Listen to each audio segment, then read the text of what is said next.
É muito comum, mesmo para aqueles que estão firmes com Deus, desenvolverem os seus planos e desenvolverem os seus propósitos e terem ideias. É bom que isso aconteça, nós precisamos desenvolver planos e propósitos. Mesmo nós, firmes com Cristo, precisamos planejar os nossos caminhos, mas precisamos entender que a vida com Deus, o caminhar com Deus, nem sempre é uma linha reta e nem sempre é um caminho só. Nós, lógico, se vamos caminhar e se vamos sair de um ponto A para um ponto B, nós vamos buscar sempre o caminho mais lógico, mais racional. Se eu quiser sair daqui para chegar ali naquele ofertório que está ali naquele canto, é normal e é claro que eu vou fazer esse trajeto daqui para ali em uma linha reta. Mas nem sempre os planos e propósitos de Deus são que eu ande em uma linha reta para chegar ali. Às vezes Deus vai querer que eu saia daqui, dê a volta e faça um zigue-zague no meio de todas essas cadeiras, para depois fazer zigue-zague no meio de todas essas cadeiras, para depois dar outra volta e 3 voltas nesse púlpito para depois chegar lá. Deus tem os seus caminhos e Deus tem os seus planos e propósitos, e nem sempre eles combinam com o que eu planejo, porque os meus planos, meus propósitos geralmente são os mais simples possíveis. E nem sempre os de Deus são assim. Em Marcos, no capítulo 7, versículo 24, nós percebemos que até mesmo Jesus, que tinha um plano e tinha um propósito, acabou se sujeitando aos planos e propósitos de Deus em uma nova configuração, e Cristo fez na prática algo diferente. A palavra de Deus fala sobre a mulher cananeia e diz assim: e levantando-se dali, foi para os territórios de Tiro e de Sidom, e entrando numa casa, não queria que ninguém soubesse que estava ali, mas não pôde se esconder. Então, em primeiro lugar, o plano e o propósito de Cristo é que ninguém soubesse que ele estava ali, mas não foi assim que aconteceu. Porque uma mulher cuja filha tinha um espírito imundo, ouvindo falar dele, foi e lançou-se aos seus pés. E a mulher era grega, sírio-fenícia de nação, e rogava-lhe que expulsasse de sua filha o demônio. Mas Jesus disse-lhe: deixa primeiro saciar os filhos, porque não convém tomar o pão dos filhos e lançá-los aos cachorrinhos. Ela, porém, respondeu-lhe e disse: sim, Senhor, mas também os cachorrinhos comem debaixo da mesa as migalhas dos filhos. Então ele disse: por essa palavra, vai, o demônio já saiu da tua filha. E indo ela para sua casa, achou a filha deitada sobre a cama, pois o demônio já tinha saído. Deus tinha traçado um plano, Deus tinha traçado um projeto. Esse plano e esse projeto tinha sido exposto para Abraão lá atrás. Deus seria o Deus de Israel, Deus seria o Deus de Abraão, de Isaac, de Jacó, que teve o seu nome trocado para Israel. Deus seria o Deus das 12 tribos de Israel. Deus seria o Deus daquele povo. E Jesus veio com um plano traçado de ser o rei dos judeus. Deus veio na pessoa de Jesus com um plano traçado de servir e resgatar o povo de Deus, por causa de uma promessa que Deus havia feito a Abraão lá atrás. E Jesus estava pregando a palavra para o povo de Deus. Jesus pregava a palavra para os judeus, porque para os judeus Deus tinha enviado Jesus, e Jesus veio para o povo judeu. Acontece que essa rota era Jesus para os judeus, mas os judeus não o aceitaram. Então essa rota foi trocada e agora Jesus é para todos. A salvação seria oferecida para nós, os gentios, também, porém através dos judeus. Mas agora os judeus o rejeitaram. Jesus agora é nosso. Olhando para a história dessa mulher cananeia, nós vemos uma mudança de rota drástica. Quando Jesus entra naquela casa para oferecer a salvação e dissipar e oferecer e anunciar a salvação para o povo de Deus, para os judeus. Porém entra no meio da conversa uma mulher cananeia, uma mulher que não era judia, uma mulher que não era do povo de Deus, mas a tamanha fé dessa mulher fez a rota ser trocada e fez Jesus anunciar essa salvação diretamente para os gentios. Não é que os gentios não seriam salvos, mas seriam salvos através dos judeus. Mas a tamanha fé dessa mulher faz Jesus dizer no versículo 29 assim: então ele lhe disse, por causa dessa sua palavra, por causa dessa sua fé, por causa dessa sua decisão e por causa dessa fé que você mostrou da tua palavra, vai para sua casa. O demônio já saiu da sua filha. A palavra de Deus diz que Jesus veio para o seu povo, mas o seu povo o rejeitou. Jesus veio para o seu povo, mas nem sempre a rota vai ser uma reta. Às vezes, ou quase sempre, vão ter desvios, contornos, detours. Vão acontecer. Assim como uma estrada, ou como em uma estrada, os desvios, eles acontecem, e acontecem frequentemente. Se você dirigir principalmente à noite, na I-4, principalmente a I-4 que está sempre em reforma, você vai perceber desvios. E quantas vezes você precisa sair da estrada, pegar contornos, para que você chegue no seu objetivo. Às vezes é necessário mudar a rota.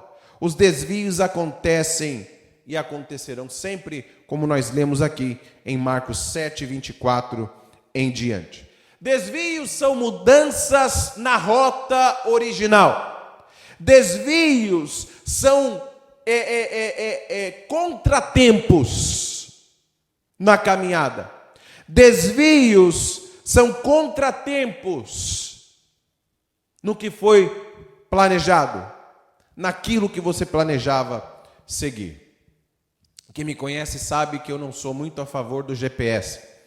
Eu não gosto de andar muito com GPS, eu gosto de saber o caminho, eu gosto de decorar o caminho, eu gosto de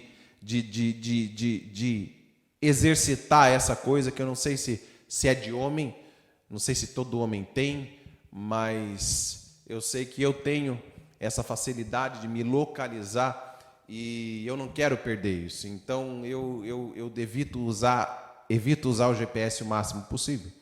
Me lembro de uma viagem que a gente fez a Massachusetts e a gente foi de carro, são 23 horas de carro e a gente saiu daqui, o caminho não é lá tão complicado assim, a gente pega a Rota 4, depois sobe a 95 e vai 95 a vida toda.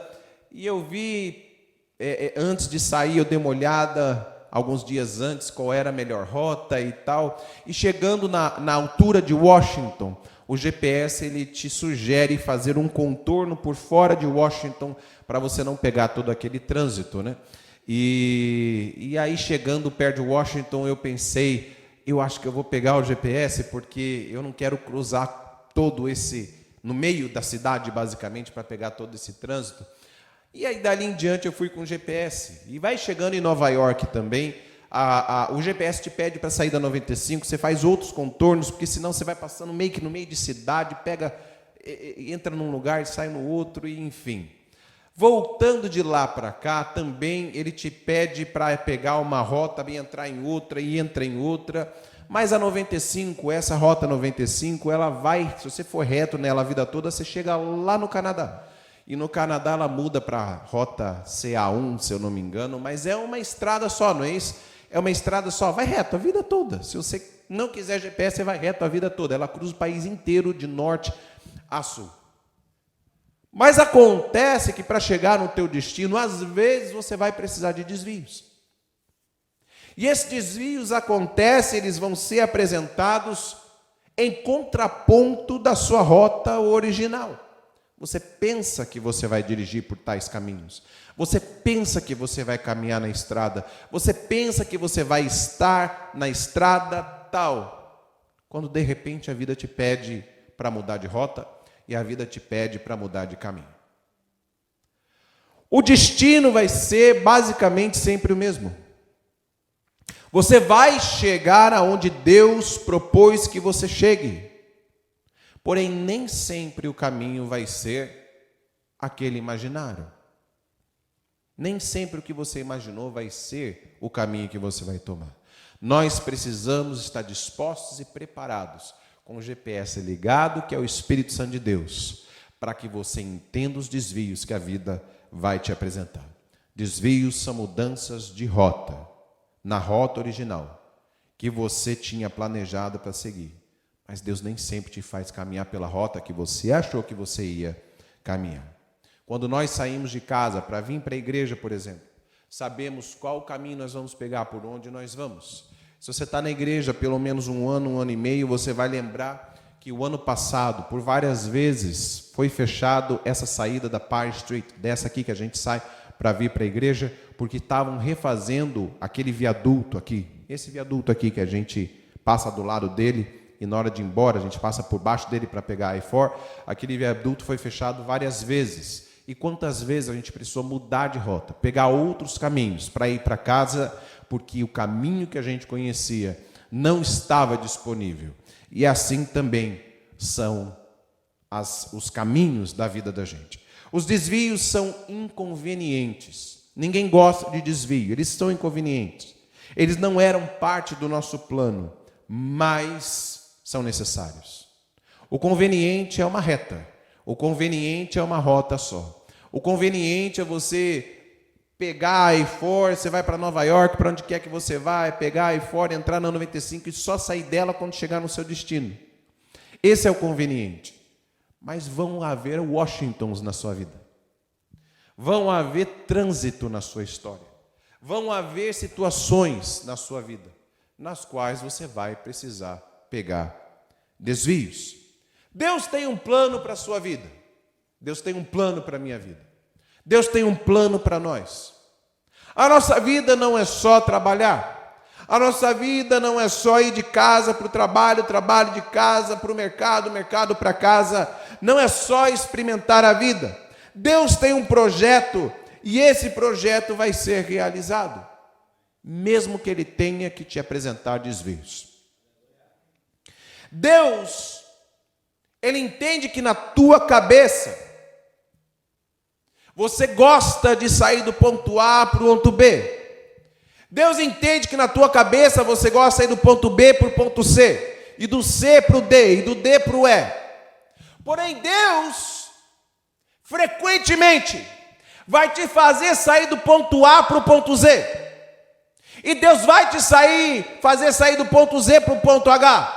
E Deus vai te fazer sair do ponto H para o ponto J. E Deus vai te fazer sair do ponto J para o ponto de interrogação. E Deus vai te fazer sair do ponto de interrogação para o arroba. E do arroba para o ponto de exclamação. E do ponto de exclamação para o como é que fala?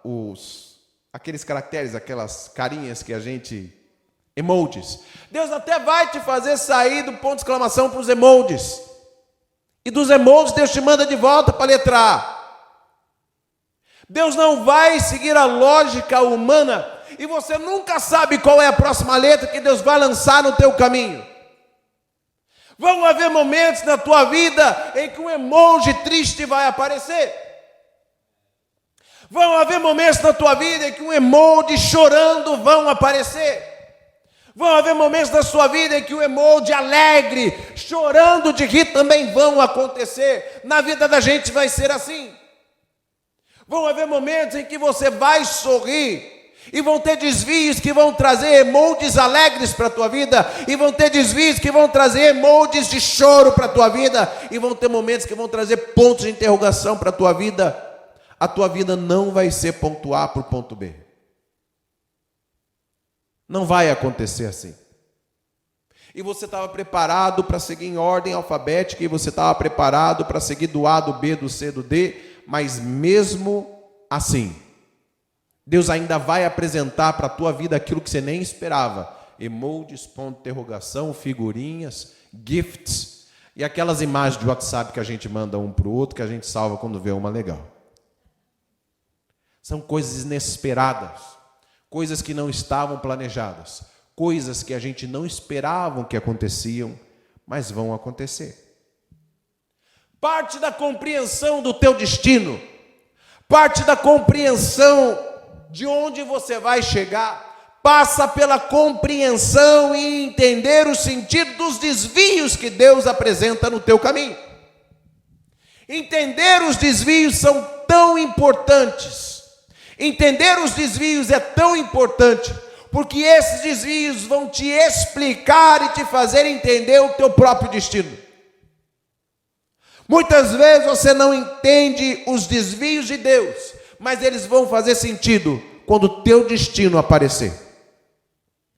Quando você olha para a palavra, você enxerga um monte de desvios.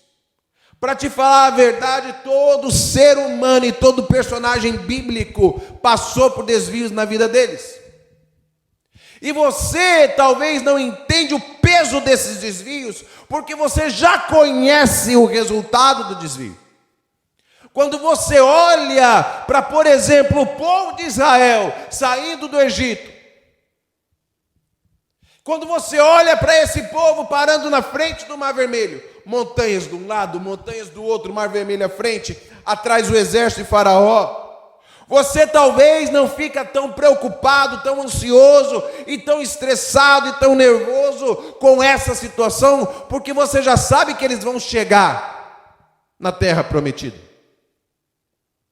Sabe quando você assiste um filme do rapazinho com a mocinha, e os dois se gostam, e eles nunca ficam juntos, e você começa a ficar nervoso, você fica nervoso porque você não viu o final do filme ainda. Se você tivesse visto o final do filme que os dois terminam juntos, você assistiria o filme com mais tranquilidade.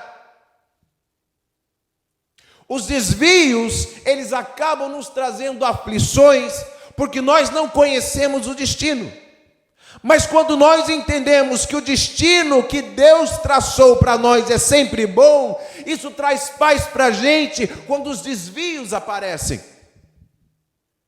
Se você hoje entender, e se você hoje, como dizia minha avó, encucar na tua mente que os destinos de Deus são sempre maravilhosos, então os desvios nunca mais vão te trazer angústia, ansiedade e roubar a tua paz. Porque seja lá qual for o desvio que a vida apresentar, você sabe que o destino é bom. Olhando para os personagens bíblicos, nós vamos ver os desvios que Deus havia apresentado. Israel no Egito, para a terra prometida, eles não andaram em uma linha reta, bem pelo contrário, na verdade eles andaram em círculos, e em caminhos supostamente esquisitos e sem sentido. Eles precisavam andar 425 quilômetros para sair do Egito e entrar na terra prometida, 425 quilômetros. Andando normalmente, os 425 quilômetros demorariam 11 dias de caminhada. Porém, os 11 dias de caminhada, que seria ponto A para ponto B, 11 dias de caminhada do ponto A para o ponto B, demoraram e duraram 40 anos. O desvio de Deus para o povo de Israel demorou 40 anos. É como você sair daqui e ir para Tampa, a estrada é a I-4, pegou aqui a I-4, pum, Tampa. Demora 11 dias. Mas Deus cria um desvio que demora 40 anos. Nós vemos em Abraão. Abraão teve um desvio de rota de 25 anos. Deus diz para ele: sai do meio da tua parentela e vai para onde eu vou te mandar. Ele nem sabia para onde ele estava indo. Pior ainda, pelo menos o povo de Israel sabia: estou indo para a terra prometida. Só que Abraão nem o GPS podia usar, porque ele não sabia para onde ele ia. Como é que você usa GPS se você não coloca o destino nele? Mas Abraão sai, e Deus faz ele andar em um desvio para o seu destino por 25 anos. Um desvio de 25 anos. Deus tem um destino para mim e para você.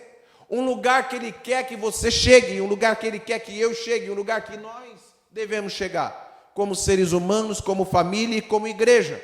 Mas isso não quer dizer que o caminho vai ser o mais fácil, o caminho vai ser o mais reto, o caminho vai ser o mais curto, como o GPS sempre dá, o caminho mais curto ou mais rápido.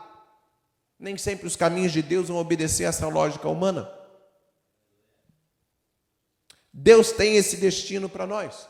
Um lugar que Ele quer que nós estejamos, um lugar que Ele quer que nós cheguemos. Não existe melhor lugar para se estar do que você está onde Deus quer que você esteja, no destino que Deus traçou para você, mas você não vai chegar lá em uma linha reta. Infelizmente, vou ter que te dar essa notícia: você não vai chegar lá em uma linha reta. Não existe ninguém na Bíblia que ilustre de forma melhor esse conceito de desvio do que José lá no Egito. Ninguém ilustra melhor esse conceito do que José no Egito. Como eu disse, quando a gente entende o final, fica mais fácil de processar os desvios. Então vamos lá para o final da história de José, Gênesis 50. Em Gênesis 50, José está morrendo. Jacó está morrendo e logo depois José vai morrer também. Mas em Gênesis 50, nós vamos entender algo interessante. E nós vamos entender o porquê de todos os desvios que José passou. Lá em Gênesis 50, quando Jacó morre, quando seu pai Jacó e Israel morre, agora os irmãos de José ficam aflitos, porque o elo que fazia existir equilíbrio na família morreu.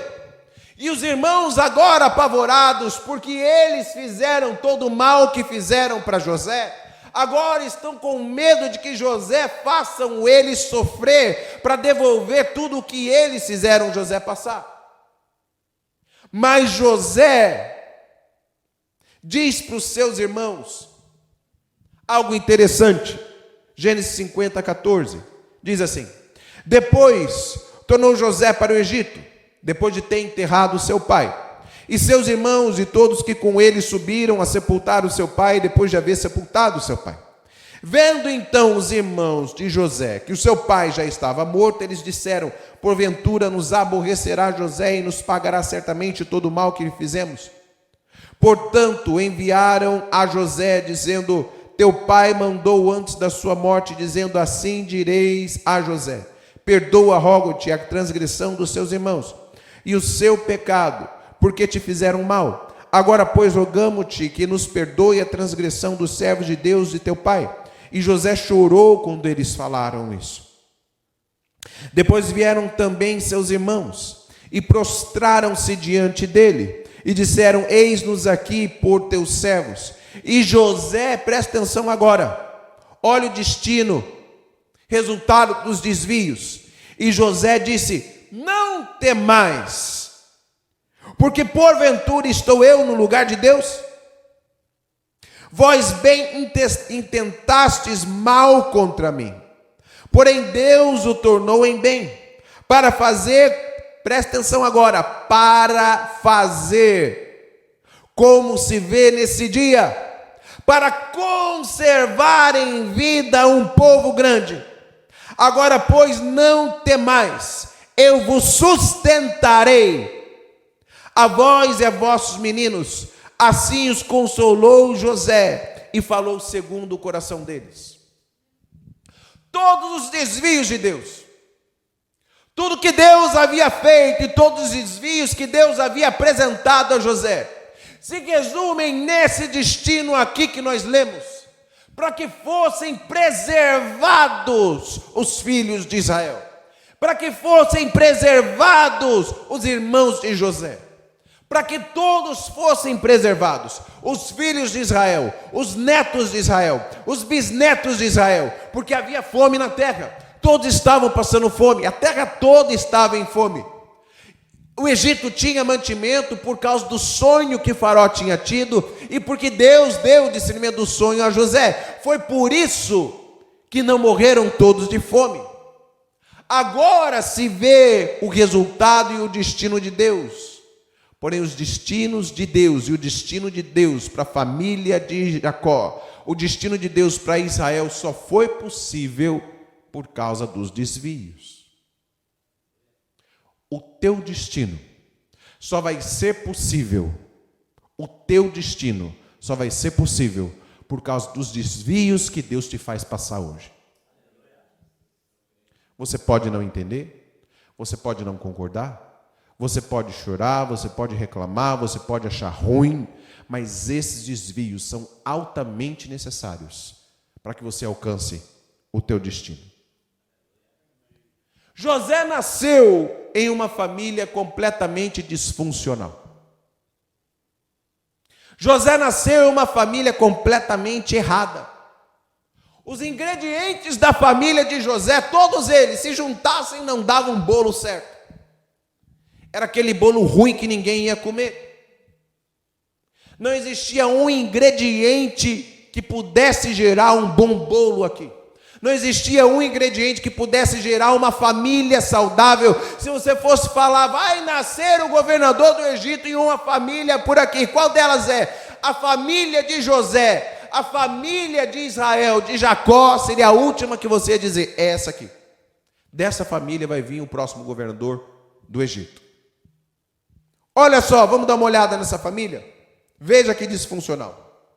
Seu pai Jacó tinha um nome que significava suplantador e enganador. Desde nascido, desde o parto, a palavra de Deus diz que eles brigavam. Jacó e seu irmão brigavam dentro da barriga da mãe. E a mãe sentia aquele negócio agitado. Nasceram, Jacó segurando o calcanhar do seu irmão. Como quem diz, eu quero ser o primogênito, eu quero nascer primeiro, deixa eu. Depois ele engana o seu pai. Depois ele malandramente rouba a primogenitude. Por um lado, eu entendo que ele rouba, entre aspas, a primogenitude, se aproveitando de um momento fraco do seu irmão. Mas o seu irmão também, por causa de uma fome, uma necessidade passageira, abre mão de uma promessa eterna. E quantas pessoas abrem mão de uma promessa eterna por uma necessidade passageira?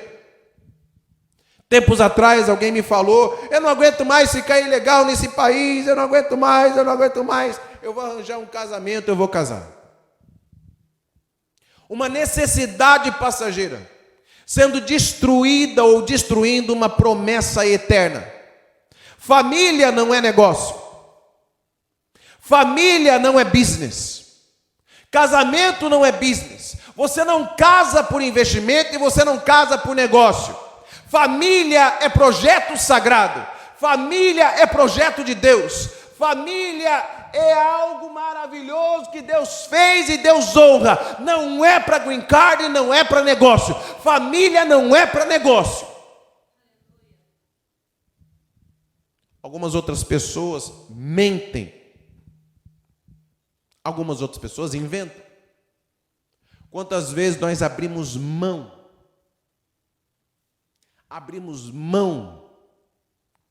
de uma promessa eterna por uma necessidade passageira? E foi o que Esaú fez. Ele abriu mão de uma promessa eterna por uma necessidade passageira. O que lhe custava matar um bicho, cozinhar e comer? O que lhe custava pegar algumas frutas de umas árvores, comer e ir para sua casa, comer uma comida? Ia ter comida na sua casa, sua mãe estava em casa, seu pai tinha que comer, sua mãe tinha que comer também. O que custava para ele comer algumas frutinhas para enganar o estômago? Se Jacó conseguiu fazer uma comidinha, o seu irmão também conseguia. Mas ele demonstra que ele não se importava com as promessas eternas. E abre mão da sua primogenitude. Rubens, irmão de José, o filho mais velho de Jacó, Israel. Rubens teve relacionamento sexual com a esposa do seu pai. Não com a sua mãe, mas com uma das esposas do seu pai. Isso está lá em Gênesis 35, 22. Simeão e Levi, lá em Gênesis 34, 25, assassinaram uma cidade inteira. O povo chegou para eles e disse: nós temos sede, nós reconhecemos o Deus de Israel, nós sabemos que esse é o Deus verdadeiro, nós queremos fazer parte desse povo.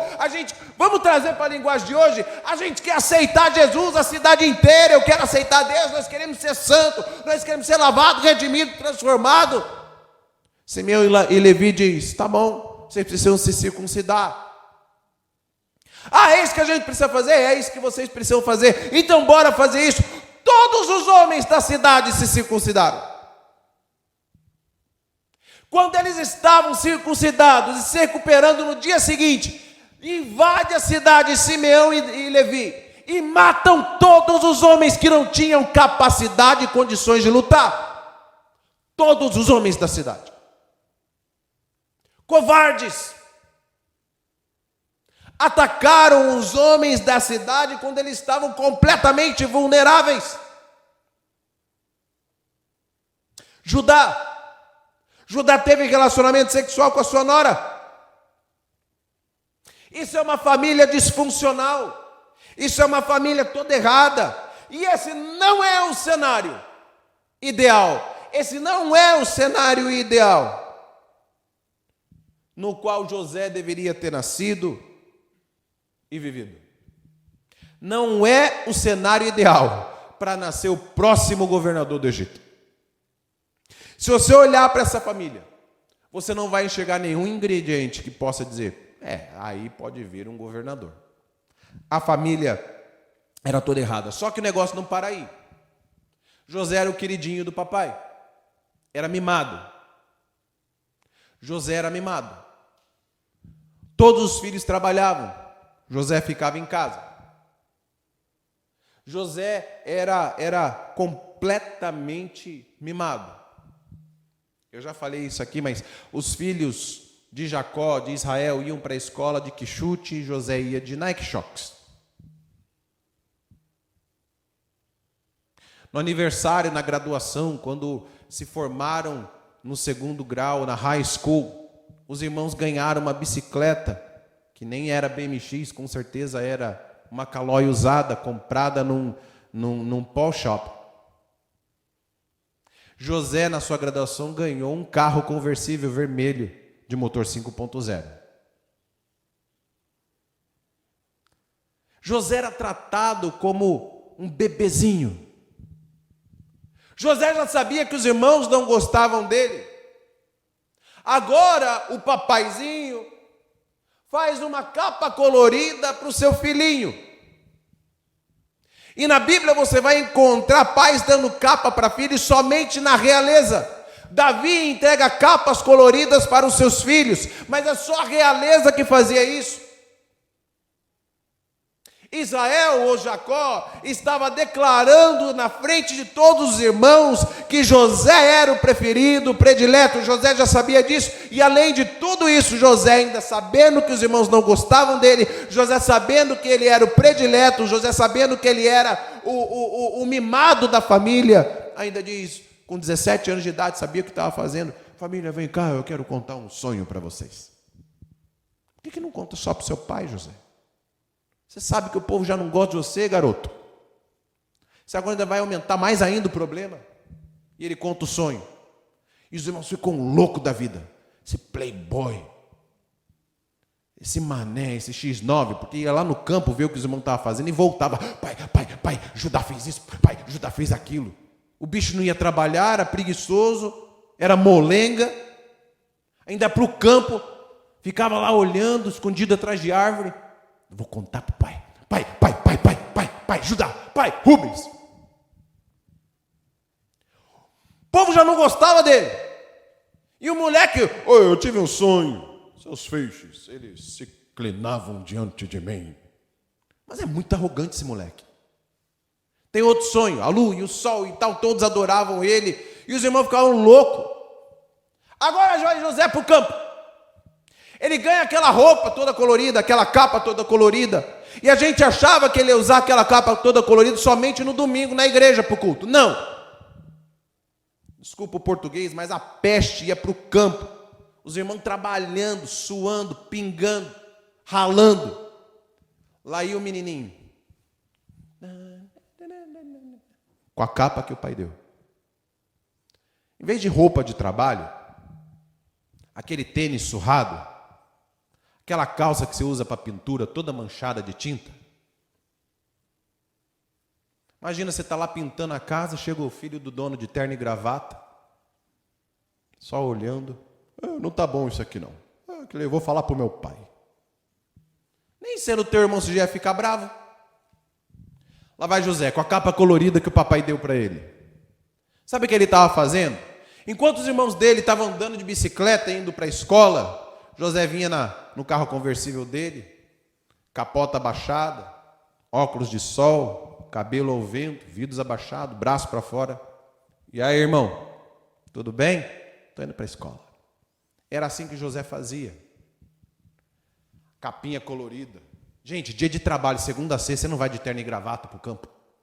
José está com a capinha colorida, capa da realeza. E o que mais irrita era o seguinte: isso era um privilégio do mais velho. Rubens deveria ter essa capa. O mais velho tinha o dobro da herança dos demais. E era tratado de forma diferenciada. Ou seja, a capa que era de Rubens estava com José. E, aliás, eles nem deveriam ter aquela capa, porque aquela capa era de coisa da realeza. O bicho era mimado mesmo. Decidem fazer o que fizeram com José e pegam a capa, molham toda de sangue e dizem: porventura essa não é a capa do seu filho? José não ajudou. Quando você começa a olhar os desvios que Deus propõe a José, quando você vê um desvio de 14 anos que Deus fez José passar, é por um simples motivo: Deus tem o destino, mas José não está pronto para o destino que Deus tem para ele.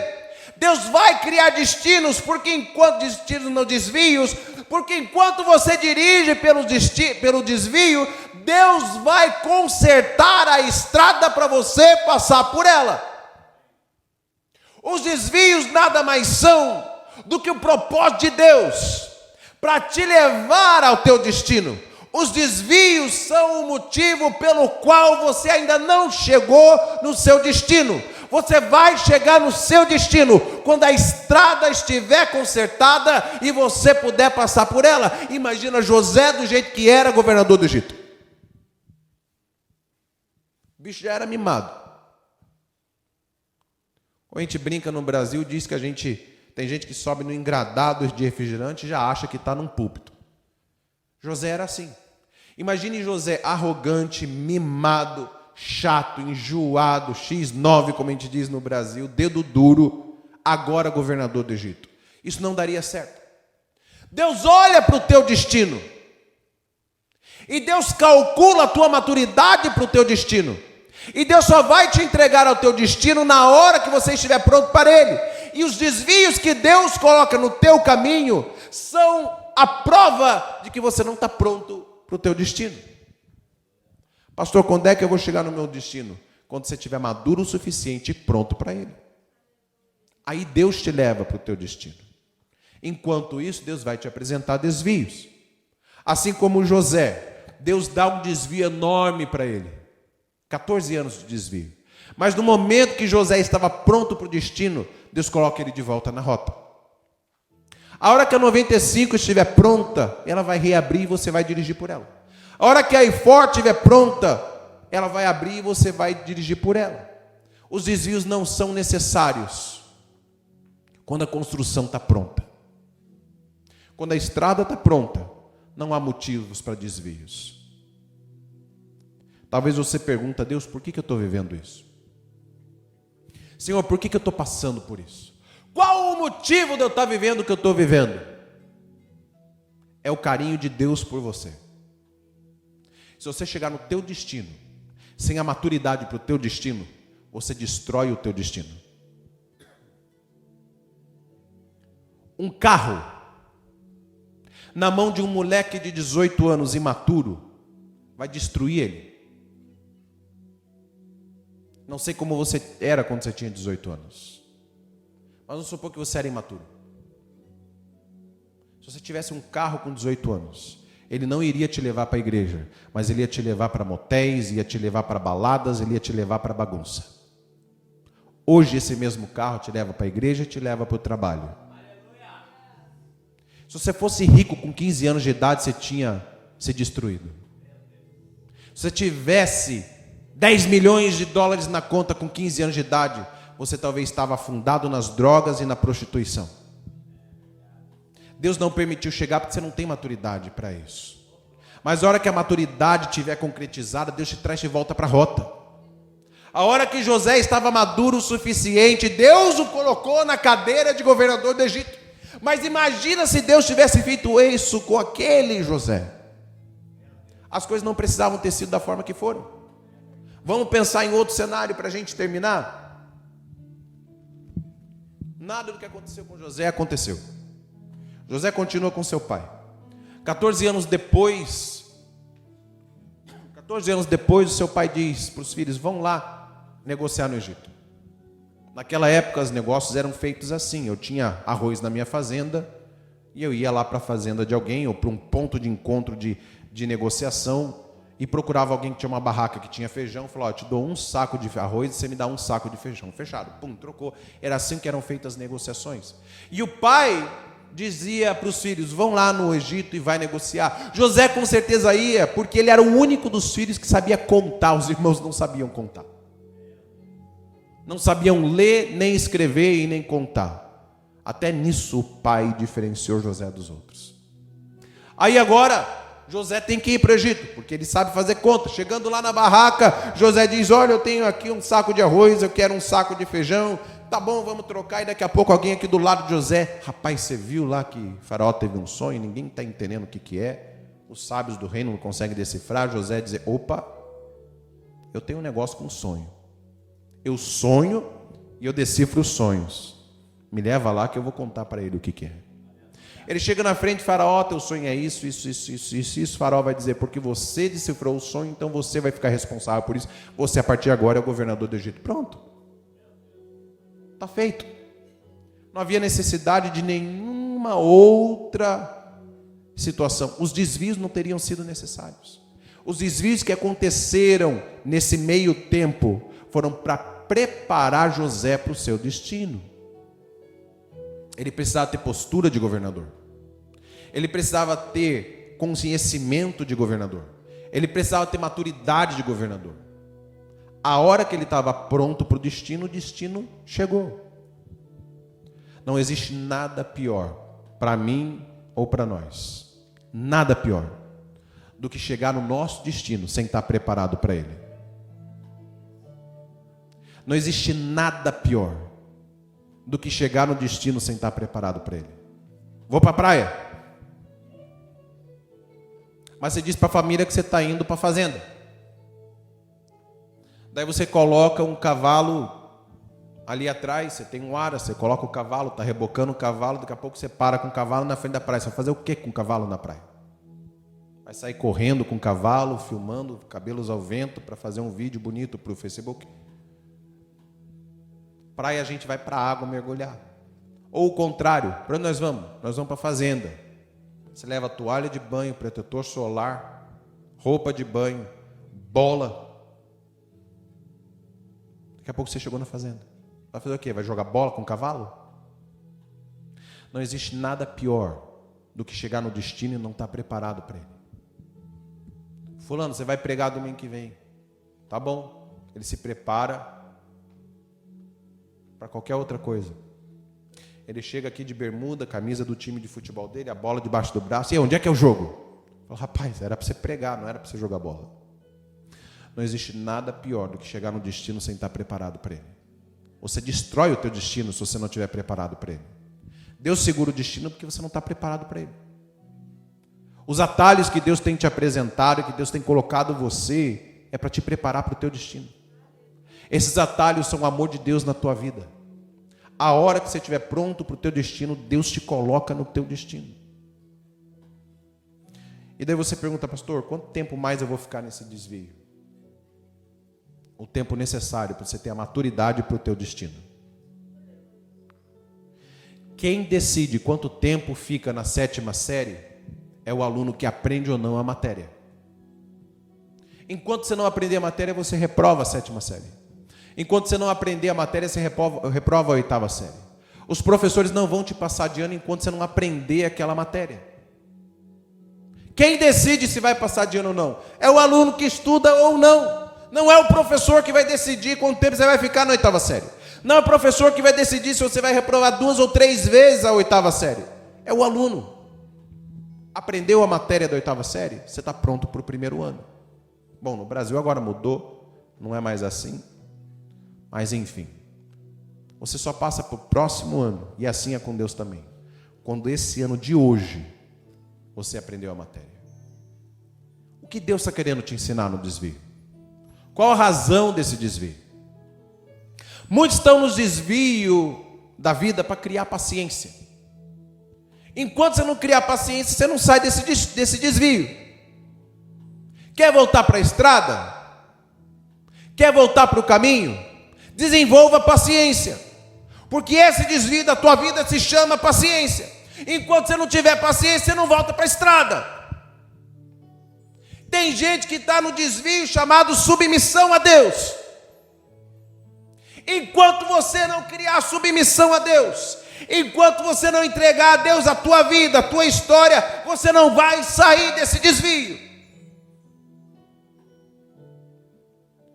Tem gente que está no desvio chamado intimidade com Deus. Enquanto você não criar intimidade com Deus, você não vai sair desse desvio. Deus não vai abrir as portas, Deus não vai abrir o caminho, Deus não vai mudar o desvio, porque esse desvio se chama intimidade com Deus. Tem gente que está no desvio chamado preparação para o ministério, porque Deus te quer lá. Enquanto você não preparar para o ministério, Deus não vai te tirar desse desvio.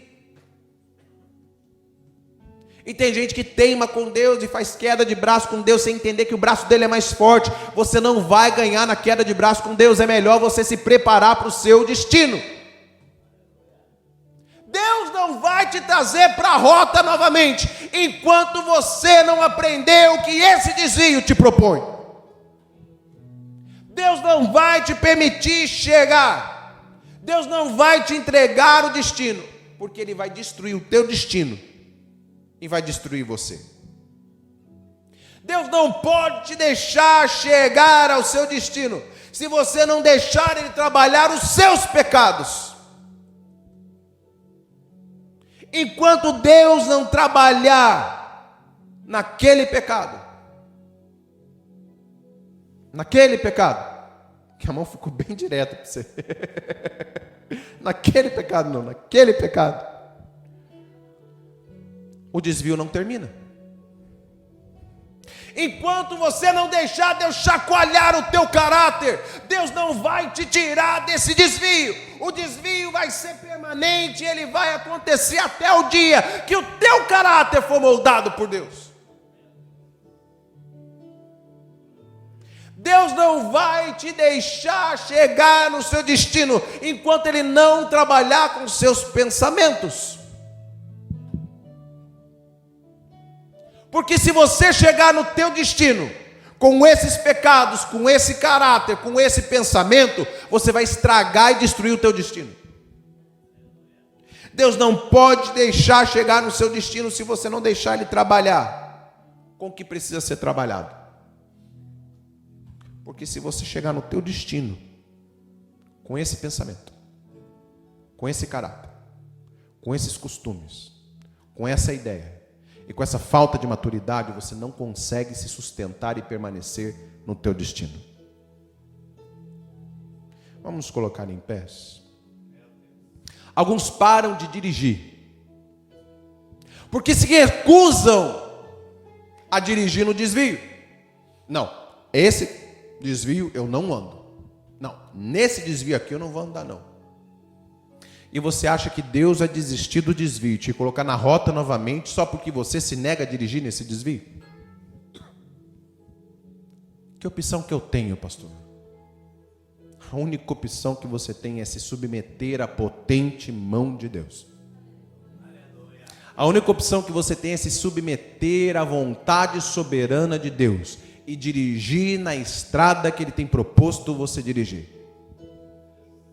Se Ele é Senhor e Deus da tua vida, se Ele é Senhor e Deus da tua história, você vai olhar para Deus hoje e vai dizer: Senhor, eu não estou entendendo esse desvio, eu não estou entendendo o porquê e nem para quê, mas eu confio na tua direção. Eu confio na tua vontade, eu confio na tua liderança, eu confio, Senhor, no teu desejo, eu confio nos teus desígnios. Senhor, eu vou voltar a dirigir nesse desvio, até que eu seja amadurecido o suficiente para o Senhor me colocar de volta na rota.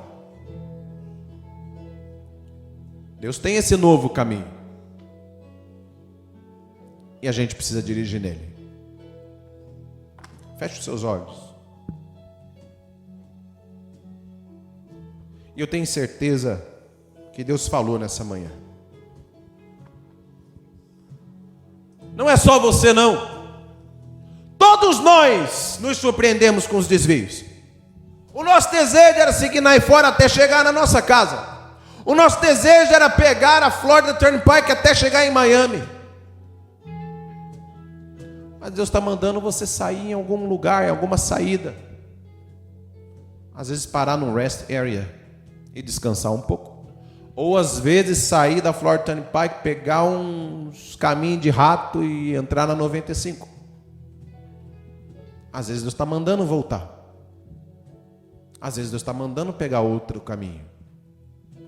Mas confie em Deus. O caminho dele é o melhor. Se você se sente em um desvio, e se esse desvio tem sido dolorido para você, tem sido difícil, e você precisa da graça de Deus para seguir nessa estrada e nesse caminho, eu gostaria de te chamar aqui na frente, nós queremos orar por você.